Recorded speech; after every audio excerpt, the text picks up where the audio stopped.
The sky burned orange when the first ships appeared. Sergeant Kangtae watched them through his binoculars from the mountain ridge, counting the dark shapes that blocked out the stars. 20, 30, 50 warships. His stomach turned cold, Sergeant Corporal Yuna said from behind him. Her voice was steady, but he could hear the fear underneath. I cannot reach command. They are jamming all signals.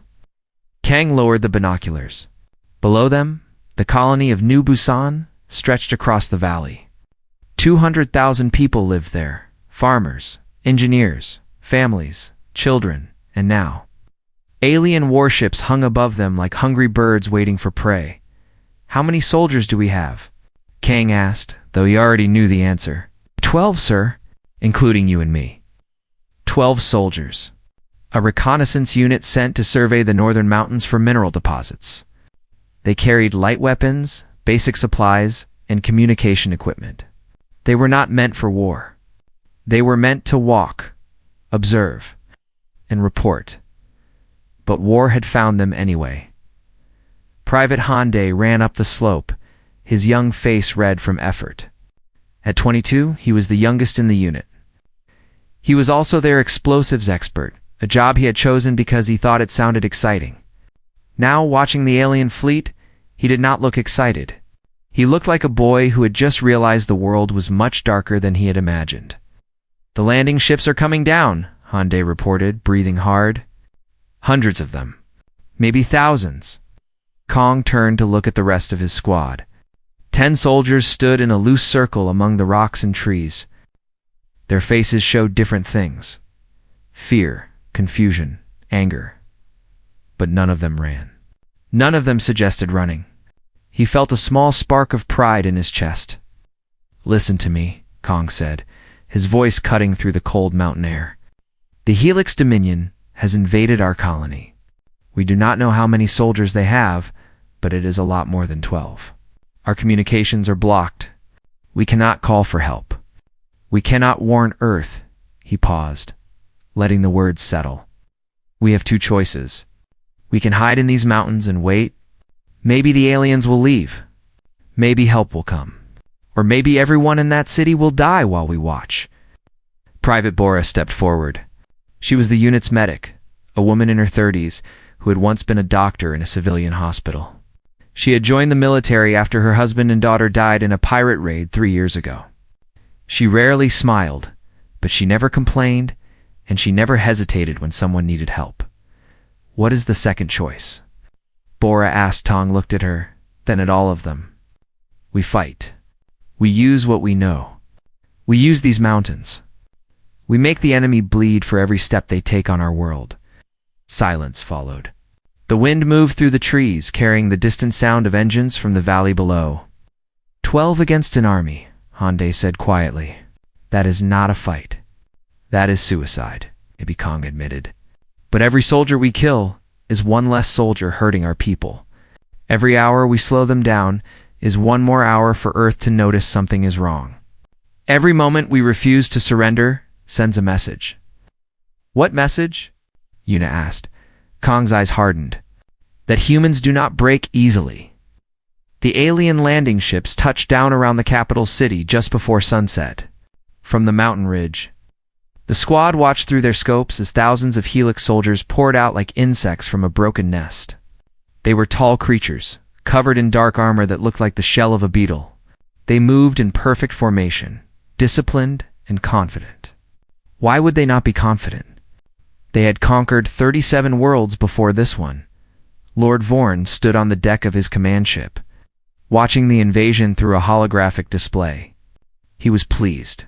The human settlement had no military ships in orbit, no defense platforms, no army visible on the ground, just civilians running and screaming as his soldiers surrounded them.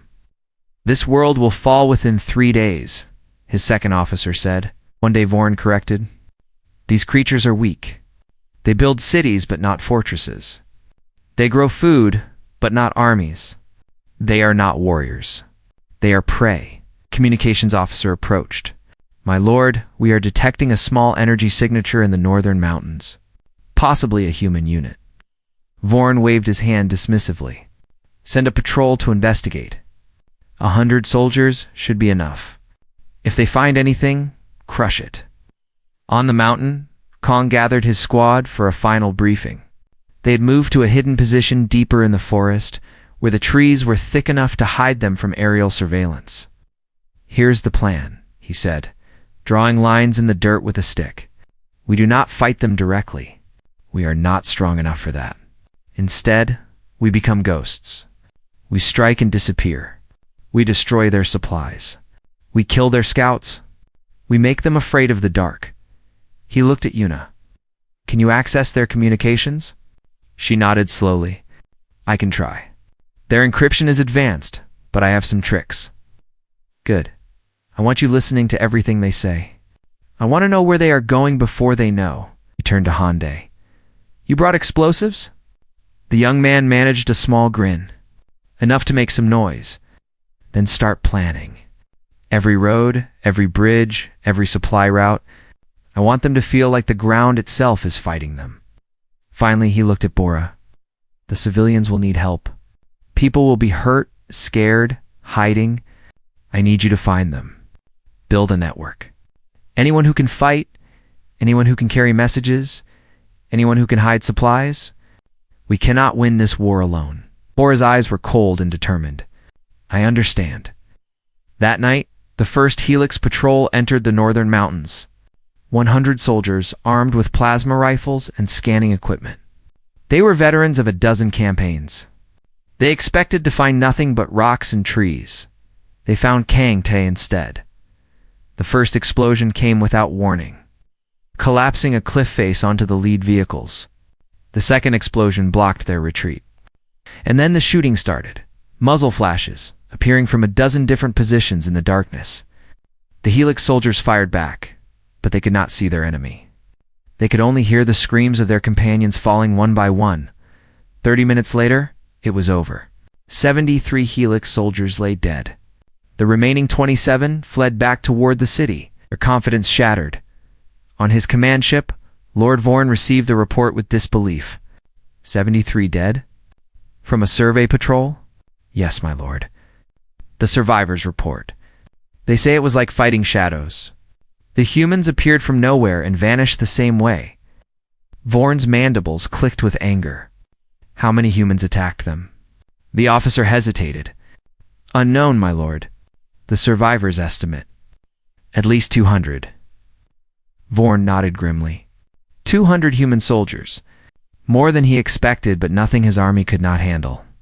He would send a larger force tomorrow. 1,000 soldiers. He would crush these humans and hang their bodies from the city walls in the mountains. Kong Tae sat with his back against a rock, reloading his rifle. Around him, his 11 soldiers rested, some of them still shaking from the adrenaline. They had won the first battle, but the war had just begun. He looked up at the stars, wondering if anyone on Earth knew what was happening. Then he closed his eyes and let himself rest. Tomorrow, they would hunt again. 5 days passed, and the mountains became a graveyard for the Helix Dominion. Lord Vorn had sent 1,000 soldiers after the first disaster. They marched into the forest with heavy weapons and armored vehicles, ready to destroy the human resistance. They found nothing. No camps, no footprints, no signs of life. Then, on the third night, the killing began again. Explosions tore through their supply trucks. Snipers picked off officers from impossible distances. Soldiers who wandered too far from the main group simply vanished. Their bodies found days later hanging from trees with strange messages carved into their armor. By the 5th day, only 400 of the 1,000 remained.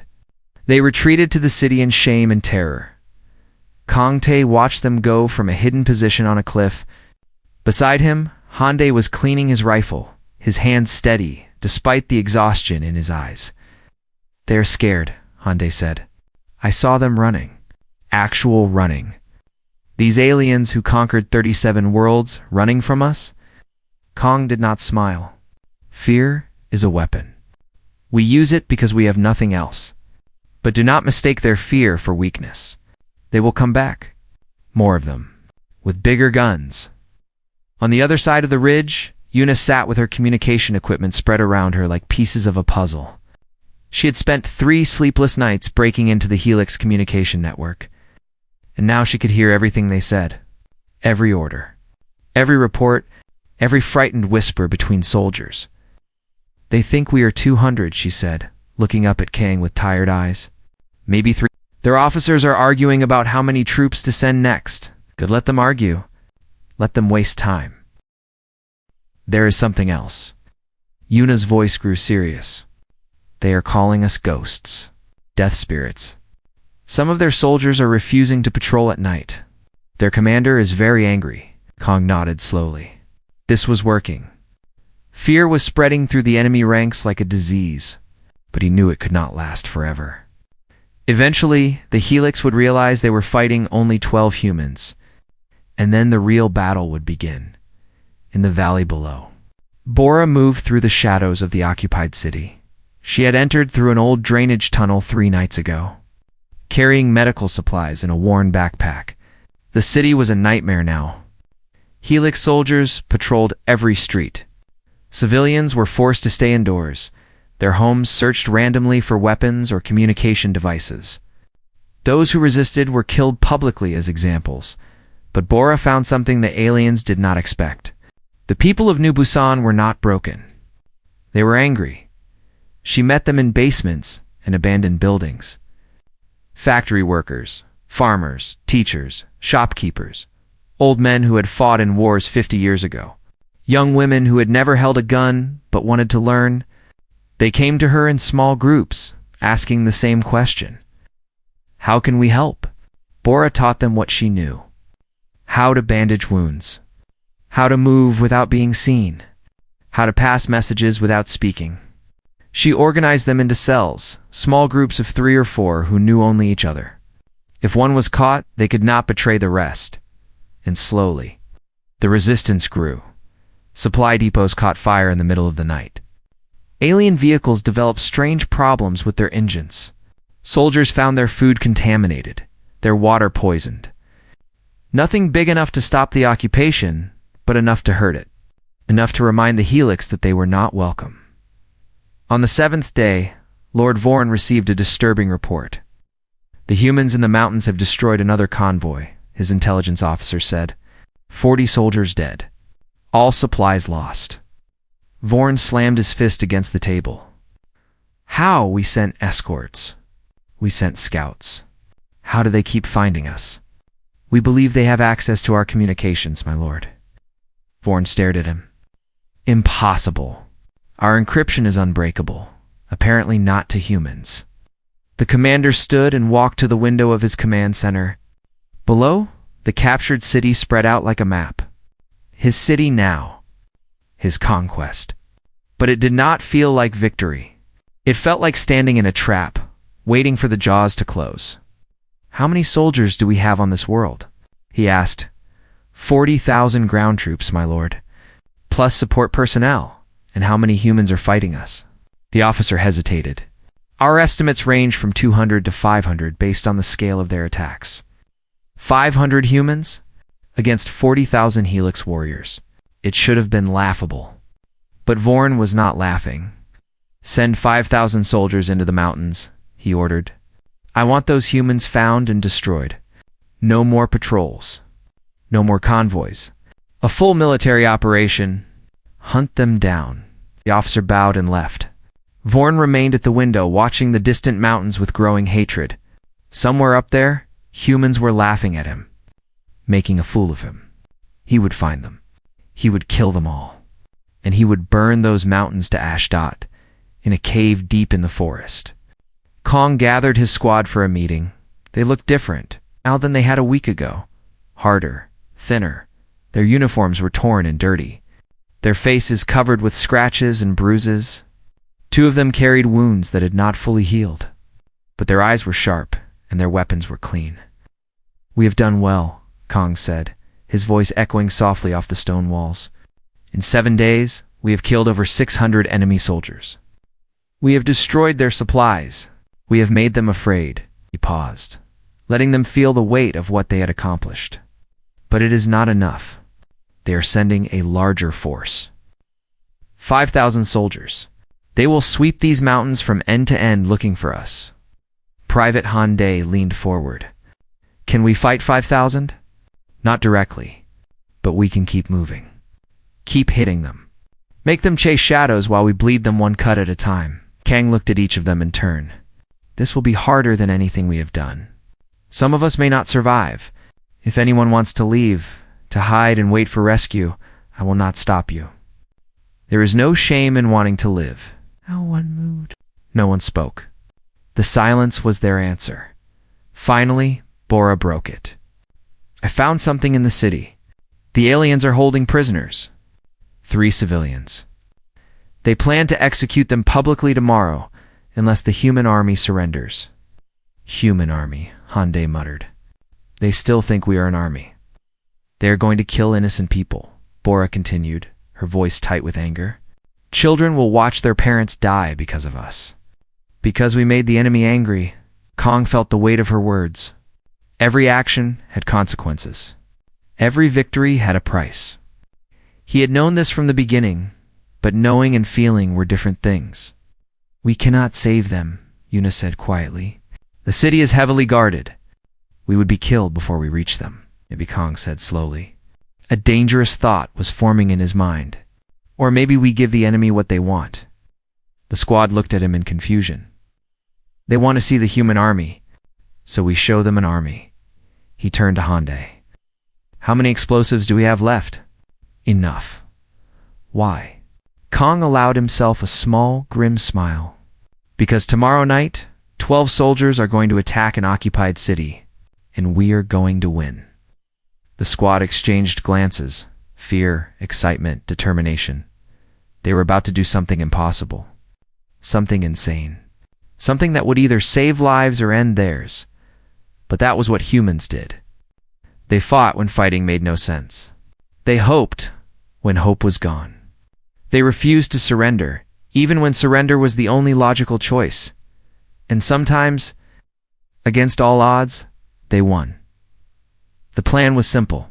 Simple plans were the best because they had fewer things that could go wrong. But simple did not mean safe. And Kong knew that several of his soldiers might die before the sun rose again. They spent the day preparing.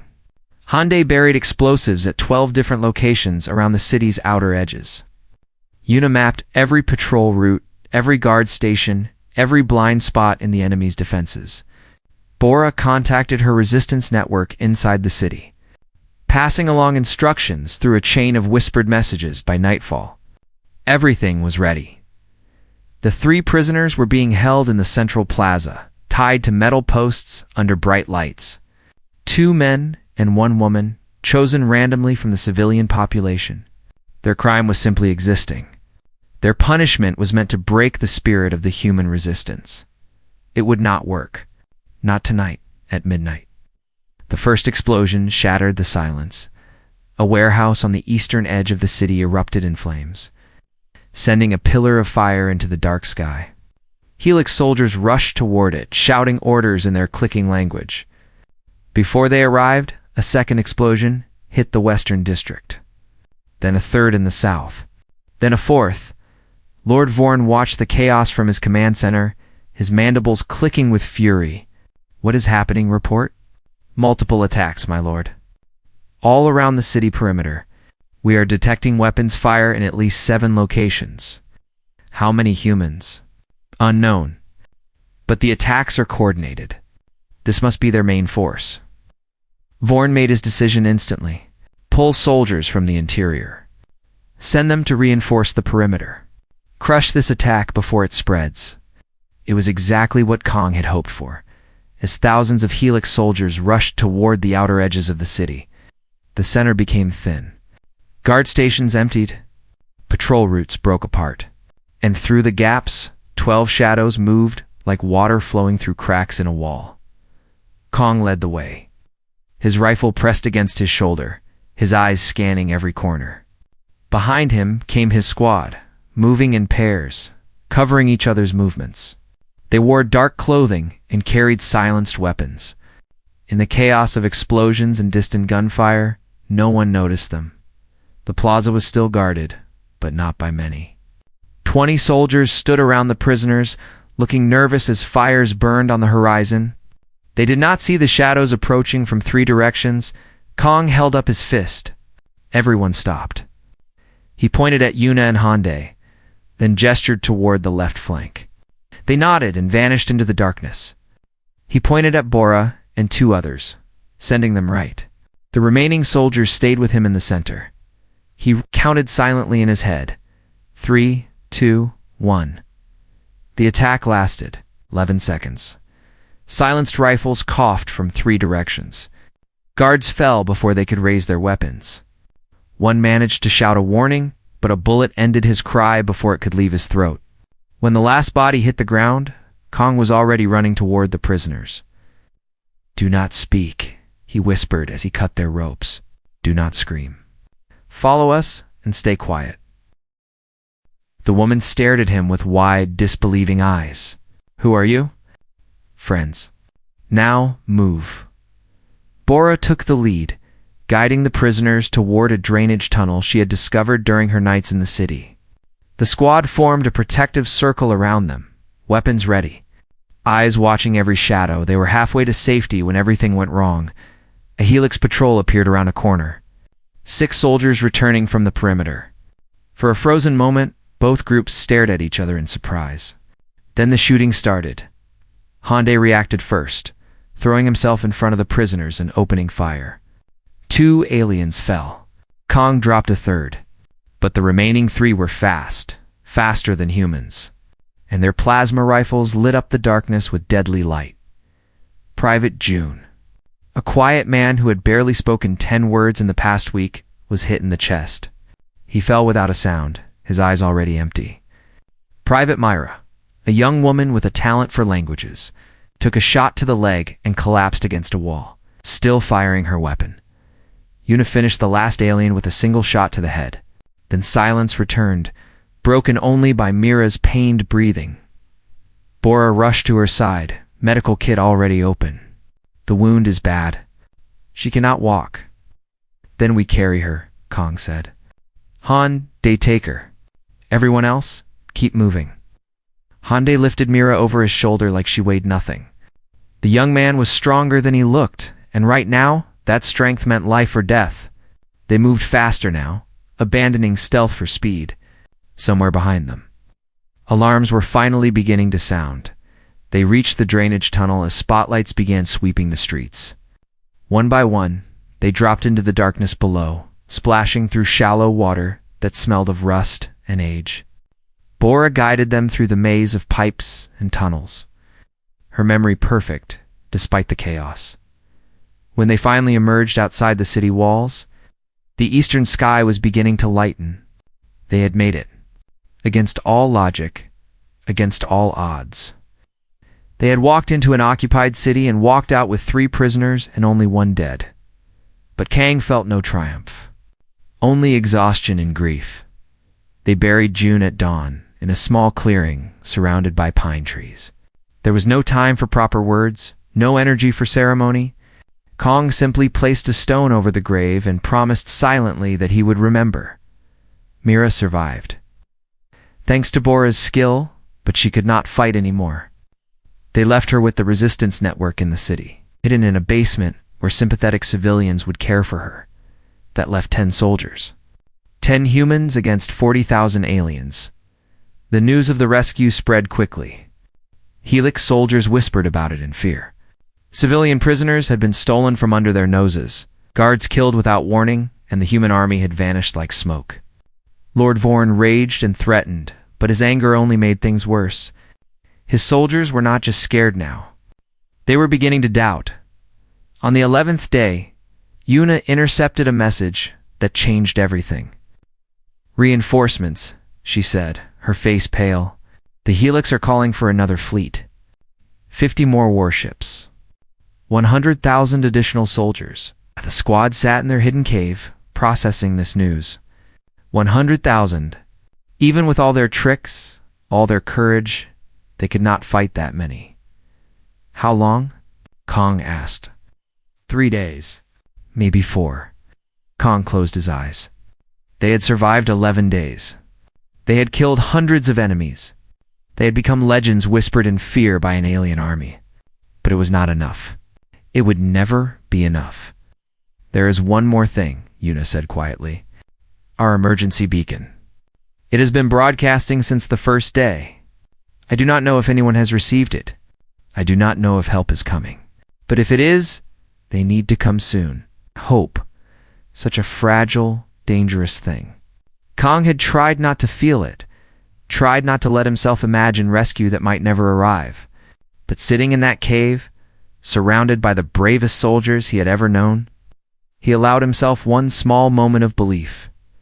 Maybe help was coming. Maybe Earth had heard their call. Maybe they just had to hold on a little longer, or maybe they would die here, in these mountains, fighting until the last bullet was spent. Either way, they would not surrender. They would not run. They would stand and fight and make the enemy pay for every breath of air on this human world. Get some rest, Kong told his squad. Tomorrow, we hunt again. They slept with weapons in their hands. Dreaming of home, on the 12th day, the Helix Dominion stopped playing games. Lord Vorn committed 15,000 soldiers to the mountain sweep. Not patrols, not hunting parties. An army moving through the forest like a slow wave, burning everything in its path. Trees fell. Animals fled. The sky filled with smoke and the sound of alien war machines. Kong watched from a ridge as the enemy advanced. Beside him, what remained of his squad lay hidden among the rocks, their faces grim. We cannot stop that, Hyundai said, stating the obvious. Kong agreed. But we can slow it. We can hurt it. And we can lead it away from the civilians hiding in the valleys. That was what they did. For 2 days, they ran and fought. Ran and fought. They led the enemy through narrow passes where explosives brought down avalanches. They lured patrols into swamps where heavy vehicles sank and soldiers drowned. They set fires that spread through the dry underbrush, forcing the alien advance to stop and wait, but the Helix kept coming. Always more. Always closer. On the night of the 13th day, they lost 2 more soldiers. Private Sung was killed by a sniper while covering the squad's retreat. He died before he hit the ground, a small mercy. Private Quan survived longer, hit in the stomach during an ambush. Bora fought for 2 hours to save him, but the wound was too deep, the damage too severe. He died holding her hand, whispering the name of someone far away. 8 soldiers remained. 8 humans against an empire. Kong gathered them in a shallow cave as rain began to fall outside. They were exhausted beyond words. Their ammunition was running low. Their bodies were covered in cuts and bruises that had no time to heal. But their eyes still burned with something that could not be measured or killed. I will not lie to you, Kong said. We are running out of options. The enemy is closing in. Our supplies are almost gone. Help may come, or it may not. He paused, looking at each face in turn. Yuna, her fingers still moving across her communication equipment even as she listened. Hyundai, young and scared but refusing to show it. Bora, whose hands had saved so many lives and taken more than she could count. I am proud of you, Kong continued, his voice rough. Every single one of you. Whatever happens next, remember that. We held. Against everything they threw at us, we held. We are not dead yet, Hyundai said, with a weak smile. Do not give the funeral speech too early. A small laugh passed through the group. Even now, even here, they could still find something to hold on to. Yuna suddenly held up her hand for silence. Her face changed, shifting from exhaustion to disbelief. Wait, I am receiving something. Helix communications, Kong asked. No. Her voice trembled. Human frequencies. Military codes. It is the Third Fleet. The words hung in the air like a dream afraid to be real. Are you certain? Bora whispered. While Yuna was crying now, tears cutting lines through the dirt on her face.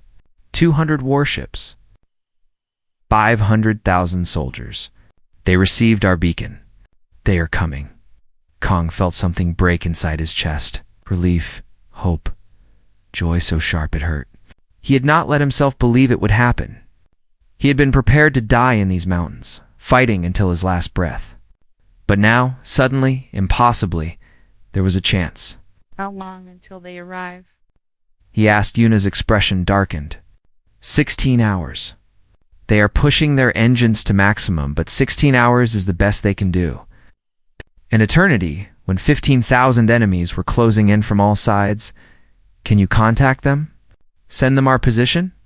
Yuna nodded and began working. Her fingers danced across the controls, building a connection across the vast darkness of space. Minutes passed. Then a voice crackled through the speaker, distant but clear. Reconnaissance Unit 7.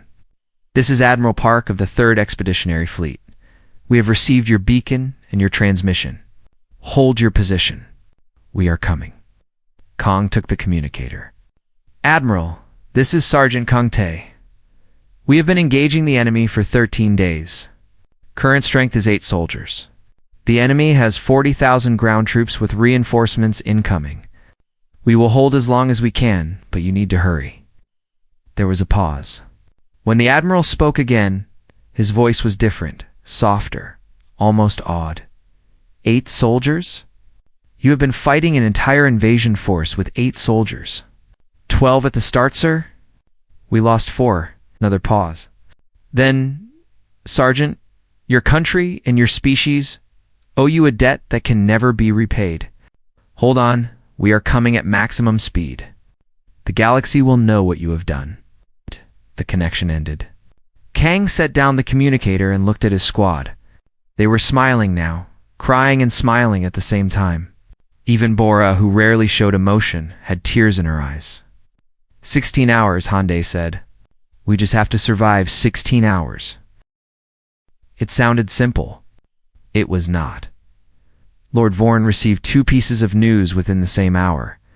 First, his scouts had finally located the human resistance fighters. They were trapped in a series of caves on the eastern slopes, with nowhere left to run. Second, a massive human fleet had appeared at the edge of the system and was approaching fast. He stared at the tactical display, processing both facts. The human reinforcements would arrive in less than a day. His own reinforcements were still 2 days away. If the human fleet reached the planet first, his invasion would fail. 37 conquered worlds, and he would be remembered as the commander who lost to humans, unless he won first. All forces, Vorn ordered, his voice cold with determination. Converge on the human position. I want those soldiers dead before their fleet arrives. Every last one of them. The final battle began at dawn. They came from every direction. Thousands of Helix soldiers supported by armored vehicles and aircraft. The mountains shook with explosions. The sky turned black with smoke. And in the middle of it all, 8 humans fought like they had nothing left to lose, because they did not Han. Day used his last explosives to collapse a cliff face onto an advancing column. Yuna shot down a scout aircraft with a rifle meant for infantry, a shot that would be talked about for generations. Bora killed 6 soldiers who tried to flank their position, her medical kit abandoned for a weapon she had never wanted to carry. And Kong stood at the center of it all, directing fire, calling movements, refusing to let his squad break. The enemy threw wave after wave at their position, and each wave broke against their defense. The ground was covered with alien bodies. The air smelled of blood and burning, but they were running out of ammunition. Running out of time? By midday, 3 more soldiers had fallen. Hyundai was hit in the shoulder, but kept fighting with one arm. Bora had a wound across her forehead that bled into her eyes. Only 5 were still standing, and the enemy was closing in. Kong fired his last magazine and threw his rifle aside. He drew his pistol, 8 bullets remaining. Around him, his squad did the same. This was the end. Then the sky split open. Human dropships screamed through the atmosphere, dozens of them, hundreds of them, falling like rain. The 3rd Fleet had arrived early, pushing their engines beyond safe limits.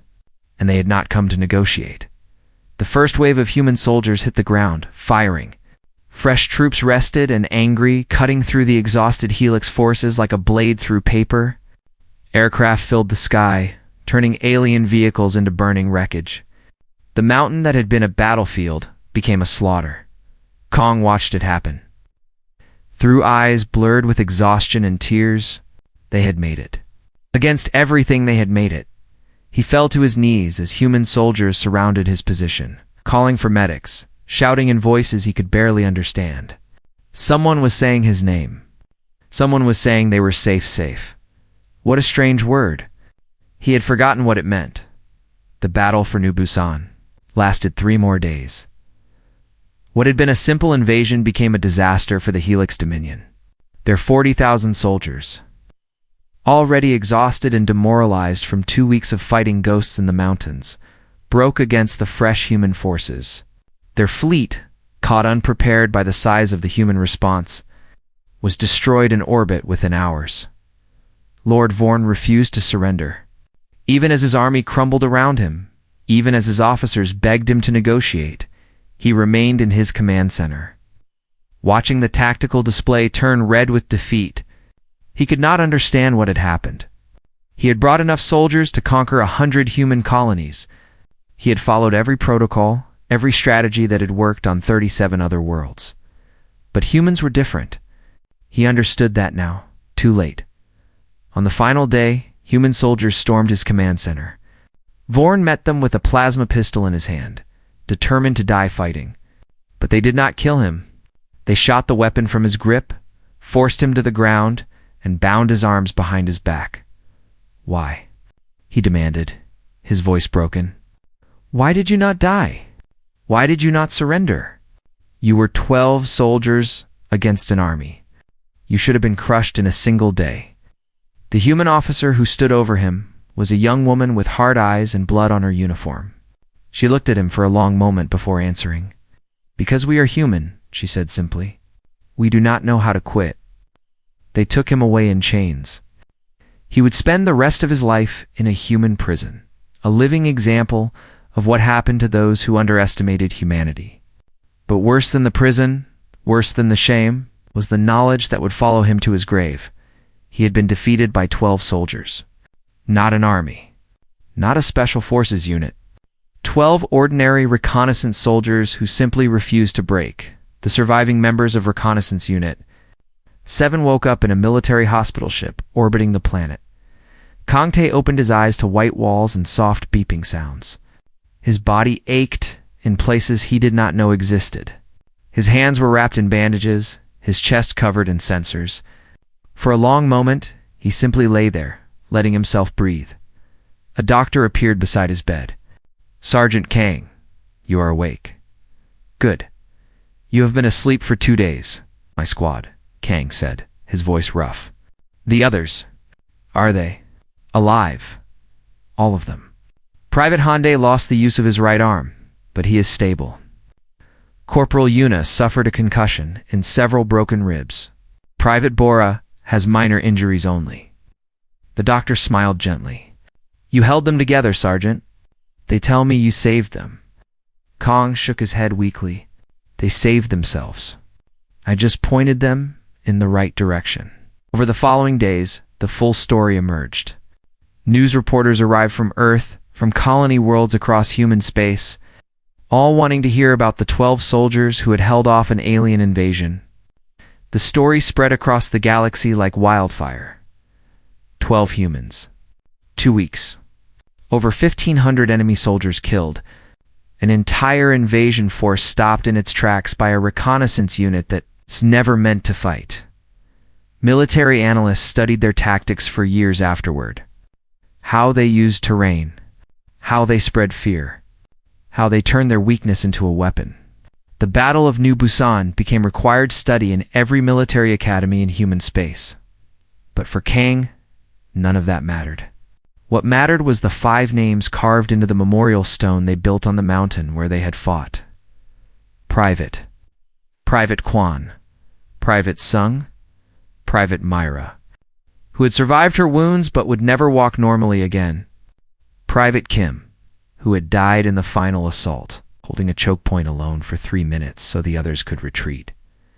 5 soldiers who would never go home. 5 friends who had given everything. The ceremony was held on a cloudy afternoon, 1 month after the battle ended. Kang stood with his surviving squad. all of them in dress uniforms for the first time since they had landed on New Busan. Yuna's arm was still in a sling. Hyundai's right sleeve was pinned empty at his side. Bora had a scar across her forehead that would never fade. But they stood straight and tall as Admiral Park placed medals around their necks. The Medal of Extraordinary Valor, the highest honor the military could give. They had earned it 10 times over. After the ceremony, Kong found himself alone at the memorial stone. The clouds had cleared, and late afternoon sunlight painted the mountains gold. From here, he could see the city below, already rebuilding. Life continuing. That was what they had fought for, he supposed. Not glory. Not medals. Just the chance for ordinary people to live ordinary lives. Sergeant. He turned to find Bora standing behind him. She looked different now than she had in the mountains. Softer somehow. Less haunted. The killing was behind her, and she could finally breathe again. Just hey, he said. We are not in the field anymore. She nodded and came to stand beside him. For a while, neither spoke. They did not need to. They had spent 2 weeks together in the worst conditions imaginable. Words were unnecessary between them now. What will you do? Bora finally asked. After all this? Kong thought about it. The military had offered him a promotion, a position training other soldiers in the tactics they had used. He could become an instructor, passing on what they had learned to the next generation. It was a good offer. An honorable way to continue serving. But he was tired. So very tired. I think I want to go home, he said quietly. See my parents? Maybe sit by a river and do nothing for a while. Bora smiled. That sounds nice. What about you? She looked down at the city. There are wounded people down there. Civilians hurt during the occupation. They need doctors. She paused. I think I am done fighting. I want to heal again. Kong understood. Everyone dealt with war differently. Some needed to continue. Others needed to stop. Neither choice was wrong. A year later, Helix historian published a document that spread across every civilized world in the galaxy. It was meant as a warning to other species who might consider attacking humanity. The document read, "We believed humans were soft. We had studied their art, their music, their literature. We saw a species that valued peace and beauty and comfort. We thought this made them weak. We were wrong. Humans are not weak. They are simply patient. They build gardens instead of fortresses because they do not fear war. They do not fear war because they know, deep in their bones, that they will win it. Not through numbers. Not through technology. Through something we do not have a word for in our language.